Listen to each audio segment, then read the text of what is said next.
Now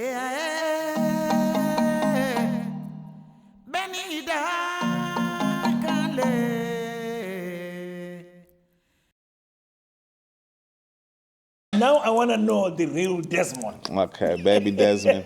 Baby Desmond. I was born in Orange County, like Laguna Beach area. However, I was like under extreme poverty as a kid. So there was a lot of homelessness and stuff like that. My mother, she has some mental illnesses that just made it really hard for her to like care for herself and for her children. So the beginning part of my life was a little bit rough. I went into foster care probably like 5 times before actually becoming like a ward of the state or custody of the state. Growing up, there was a lot of foster homes. Eventually, I got adopted. It was pretty rough, but it gave me some character, a little bit of a drive, because when you are young and you are homeless, your mom will teach you how to make jewelry and clothes and stuff so you could sell it so that you could eat every day, you know? And so when I was like 8 years old, I would go on fishing trips by myself with like a homemade fishing pole. You know, I've always sort of put things together or MacGyvered it myself just because we never had any resources or anything. Like my mom her mental health was so bad that she couldn't stay on welfare because she couldn't sign up for it because just the chaos in her mind. So we always did a lot of stuff for ourselves and for each other. Community was really big. Wow. So this was your upbringing as a child? Mm-hmm. That's how I came up. That's hard. Yeah, and my mom being mentally ill, I'm not entirely sure if she was born in Africa or in the States. And sometimes you think, oh, my mom's just acting or whatever, saying whatever. But then, like one of my aunts, like you're not even sure. Exactly. She said that my mom was adopted. Maybe she is from Africa. But then my grandma said that she wasn't adopted. My mom, she's told me that she was stolen from Africa as a young child. I'm not even sure if I'm first or second generation American or what. I don't even know if the people that are supposedly my family are my actual family or not. But being a foster kid, you kind of make your own family. You choose like who you trust and who you don't trust, you know? So how difficult was it for you as a foster child? Were you like from one home to another? Tell me about that. So again, in the beginning, it was crazy just because my mom, she kept trying to kidnap me. I'm a little kid and they let you do like phone calls with your parents or your mom or whatever. So she would call me, she would ask me like, where are you at? I would tell her and she'd be like, all right, go outside at 8 o'clock. I'll be there, you know what I mean? So I go outside, I see my mom, I jump in the car, and be on the run for like a week. Eventually the cops will stop us or something. And then I go back to foster care. She never did any real time, like, because she would kidnap me like every 2 or 3 weeks. So I know she wasn't doing a lot of jail time for kidnapping me, like, you know what I mean?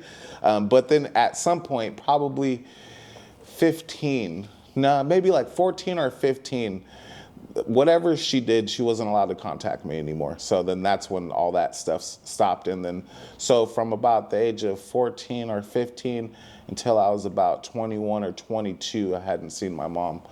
I just didn't know how to get a hold of her or contact her. And she was not allowed to contact you? Exactly. They wouldn't give her the house number. I think after a certain amount of times, they were just like, this lady's not going to give up. So we're not going to give her the ability to kidnap the kid anymore because now it's our fault. We keep telling her, you know what I mean? We keep letting it happen. We keep telling her and she keeps coming to kidnap this boy. Yeah. And no judge is going to put you in jail for 10 years for kidnapping your own son. It's a biological instinct. It's your son. You're trying to go get him back. You know what I mean? So, man, that's heavy, man. That's and look at you now, man. You have grown up to be a strong man. It depends on who you talk to. You ask my sister, she'd probably say, I'm not the strongest, man. So let's get it. I guess it depends on who you talk to. From the outside, it looks like I got it all together, but honestly, I just figure stuff out. I don't. This is what molded you to be this big designer you are today. What happens when you get 18? For me, I was really lucky because my best friend, James, his parents became foster parents so that I could stay with them. So where does James come into your life? So growing up, I didn't go to school because I was with my mom. We're hitchhiking, we're traveling across the country, which, by the way, sounds crazy, but it's an amazing thing to do. There was a lady, Lauren Draper, and she was the closest thing to an actual mother I ever had in foster care up until that point. She took me in, and she planned on adopting me, but she died. It was unfortunate, right? So when she died, my best friend was James, and I was gonna have to move to a children's shelter, and his parents were like, oh no, Des, come stay with us. We're gonna go get certified. So they went through the long process of becoming foster parents, and then they took me in. So I didn't have to keep bouncing from place to place anymore, you know? So that was really sweet. I actually still visit them. I was there for Christmas a couple weeks ago. I really consider them to be my family. Where are they now? They're in Santa Cruz area. Santa Cruz, Yes. California. Yes. So your friend James, he wasn't in foster care. No, he was not in foster care. Those are that's his real mom and his stepdad. A lot of foster homes, they take care of kids for money. And when you turn 18, the government's not gonna send money anymore, so they just boot you out. Pretty much. After 18 years? At 18 years old. Sometimes people make it to like 19 because of technicalities and stuff like that. They're still in school, things like that. But for the most part, if you don't have a good relationship with your foster parents or care provider, then it's a job. The job's over once you're 18. Yeah. So I wanted to start a music production studio, and we started it in Fresno. Tell me how this design thing started then. Tell me more about that. What happens after that? After I left because I wanted to start a music studio, the studio actually was pretty successful. I ran it for a couple of years, but it was burnt down because I was being nice to a homeless lady and her kid. Me being homeless as a kid, there was a gas station at the end of the road where the warehouse was at. And every time I'd fill up, there was this lady and she had a son. She'd ask for money, change for people or whatever, you know? Mm-hmm. And so I'm literally, didn't even plan on doing this. I was headed out of town and I was thinking, my house is gonna be open for 20 days. It's a shame, this lady and her son out here homeless. I know what that's like, you know what I mean? So when I'm leaving, I'm thinking, I'm just gonna give them the keys and be like, you could hang out here till I come back or whatever, you know? All right, so while I'm gone, this lady's meth addict boyfriend gets out of jail, decides he's gonna make a meth lab in the warehouse while I'm gone, and burns the whole thing down, right? Okay, so that was my exit. I did want to rebuild the studio and stuff, but the insurance was not having it. Instead of doing music, right, like having a studio, I have to work for other people with my engineering skills, right? So one of the things that I got hired to do was a movie. I was adding the sound effects for like explosions. It's called Foley work, and it's like just adding the sounds that you're seeing on screen.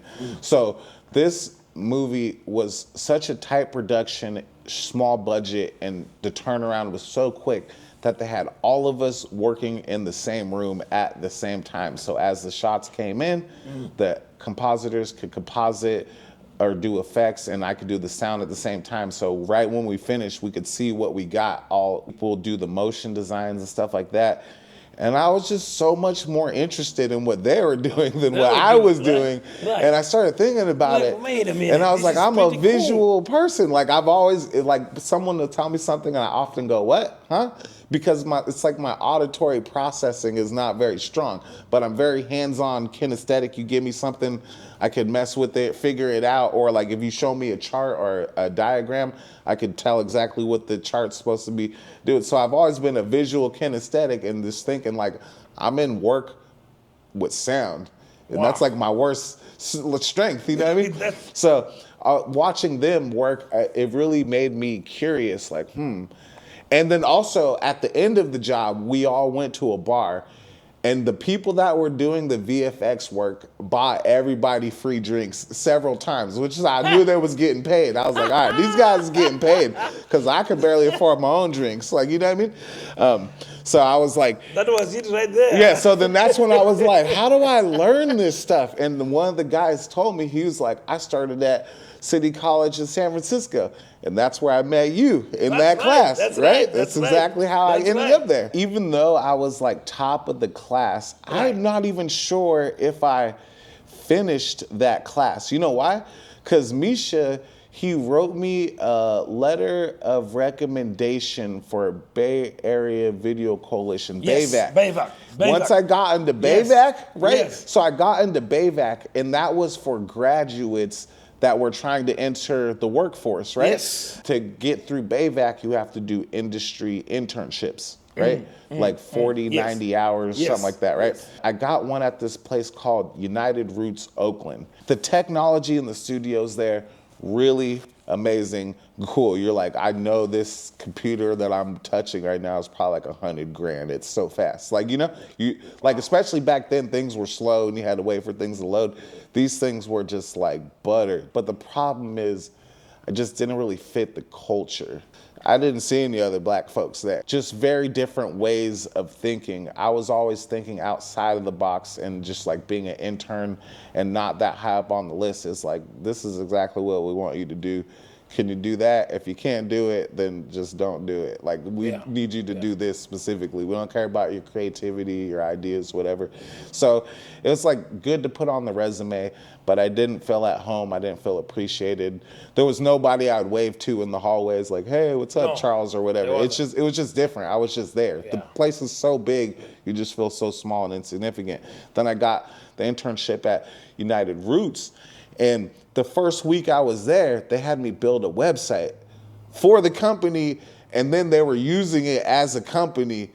I was like, so you were like, wait a minute. yeah, I was like, hold on, I feel like I'm doing something here. Hold on a right? second. And they were all surprised. They're like, oh, you actually did it. And their mission was training marginalized youth to work in the tech. So this nonprofit, it hired people with the skills to train kids from the neighborhood for free. So is that how you ended up getting at Pandora? So no, Pandora was one of the internships from BAVAC. How did you begin to build your own portfolio from all that? Because right now what I know is you're doing so well in building your own portfolio. You have done so well. How did it end up being to where you are today? Okay, so how I went from an intern at United Roots to... Yeah, you have done a lot. Yeah, no, there's some things that I have like so much non-disclosures that I'm like, can I talk about that? Yeah, but I've been doing a lot of crypto. First of all, when the internship ended, they hired me full-time right away, just 40 hours a week salary. Good. Yeah, they were like, we can't lose this guy now that he's built our website, he's set up our programs. That's amazing, isn't it? Yeah, and then eventually I started teaching classes there. Once I started teaching classes, that was really the launch pad for me, because every person that I taught went out and got a job. And whenever the job was like, hey, do you know anyone that we could hire?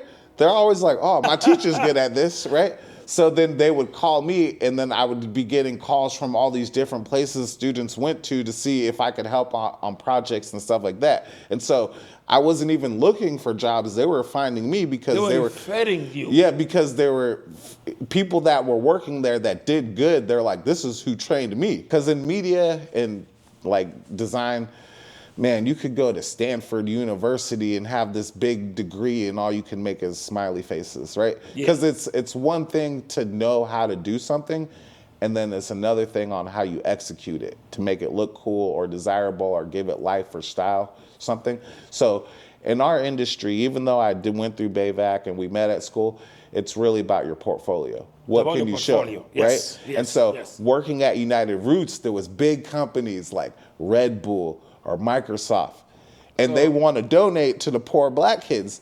So I get to work on these projects. You see what I'm saying? That was cool, wasn't it? That's what I'm saying. It's very, Yeah, it's very it's cool. big. Yeah. So then I've got like Red Bull, I've got Microsoft, I've got Nike projects in my portfolio just from being a teacher. So when that was done, I had this portfolio with all these big companies and brands in it that I had worked on myself. Ah. You see what I mean? Okay. So then it's like, oh yeah, I've already done a gig with Nike or whatever. Let me see if I can get on this thing. You talking to the interviewer and you're like, oh yeah, I worked on this King James promo or whatever. And they're like, oh, wow, you kind of already know how this works or whatever. I will give you a shot. It's easier. The biggest thing is you don't have to be the best.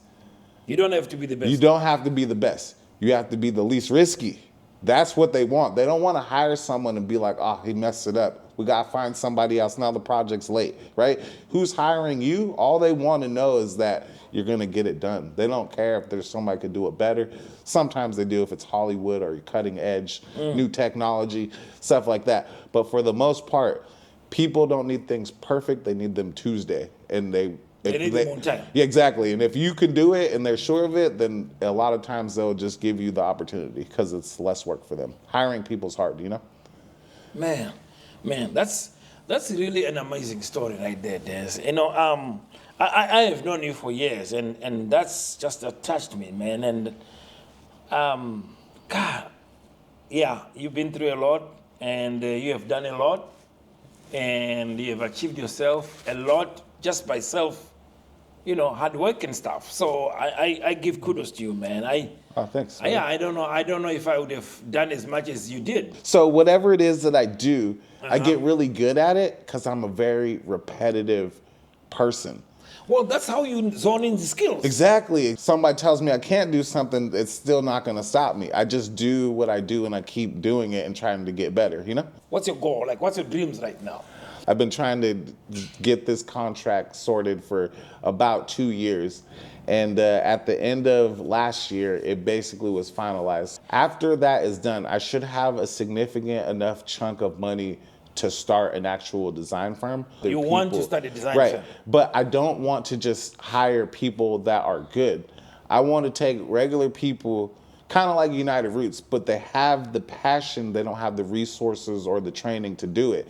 But if you have good ideas... Giving back. Exactly. So what I want to do is just search the internet for like hashtags on Facebook or Instagram, see somebody do something that looks kind of cool, doesn't have to be professional, but give them an opportunity to grow. Give them like a job, you know, so they can hone their skills, stuff like that. I definitely want it to be a different business model than the current. You want to have a different model, different business model, but in design.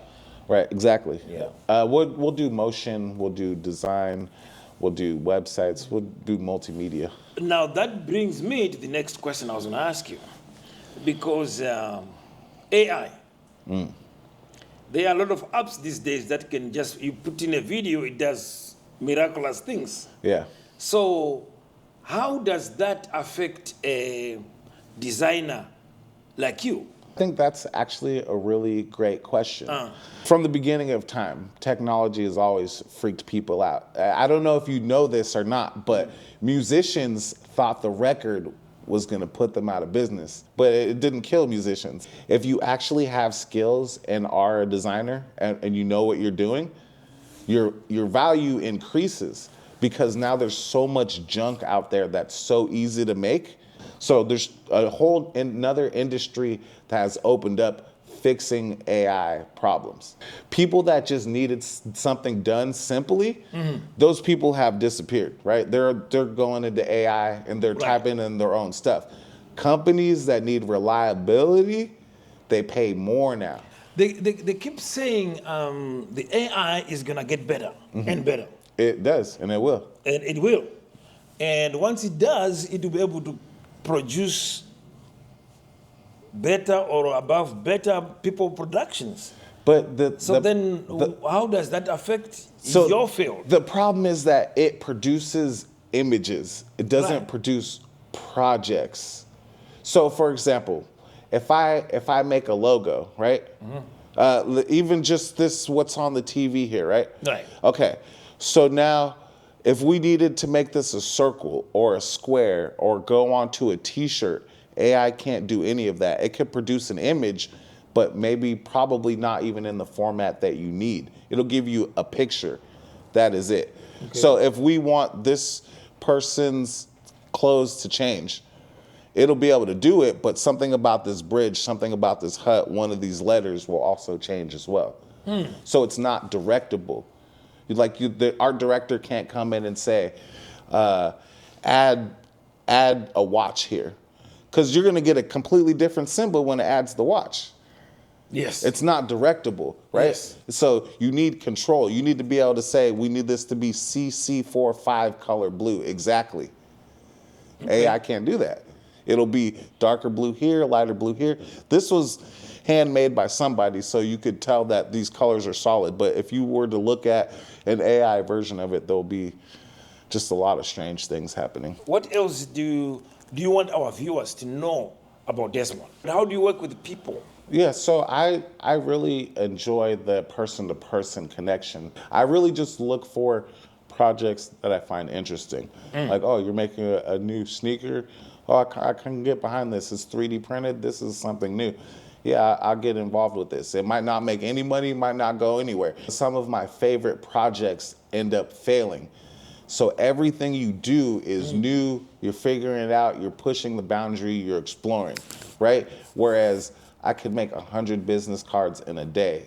Probably make more money than some of that stuff, but there's nothing to learn there. It's just doing the task, you know? Just doing the task, yes. Having known you, how you work and your work ethics, I'm impressed. You are one guy who works really, really hard. Sometimes I work for like 30 hours straight just because of those deadlines. Personally, as a friend, I just want to say thank you. Oh, you're very welcome. Even setting up of this podcast. You were instrumental in setting up this podcast. A little bit. You did most of the work. I just, no. If something went wrong, I just told you where the cable was plugged in wrong. That's it. That in itself is very important. I can only wish you the best. Thank you, brother. Yes, thank you very much. The same for you. I hope this podcast blows up. I really think all the things you've been a part of have always been for your community. It's never just been for you. Like Simba could have bought a big house somewhere and retired off to the side, but every dollar he gets, he brings it back to the community and he's trying to push other people forward. So I really respect that about you. Thank you, man. Thank you, brother. I really appreciate that. Thank you coming from you. You know, we've known each other for years. So very welcome. I really appreciate that. And hey, if you guys want somebody who can get your work done and you're looking for a professional designer, get hold of Desmond. Get hold of Desmond. And I just want to say to anybody that's reaching out to me on social, if I don't get back to you, it's just because I didn't see the message. But sometimes it's just a little bit overwhelming. I don't look at my phone a lot. A lot of the time I'm just focused on what I'm working on. Please do try to contact me. If I see it, I will respond. I just don't always see it. That's all. Thank you. Thank you. Thank you very much for gracing us on this podcast. It's a wrap.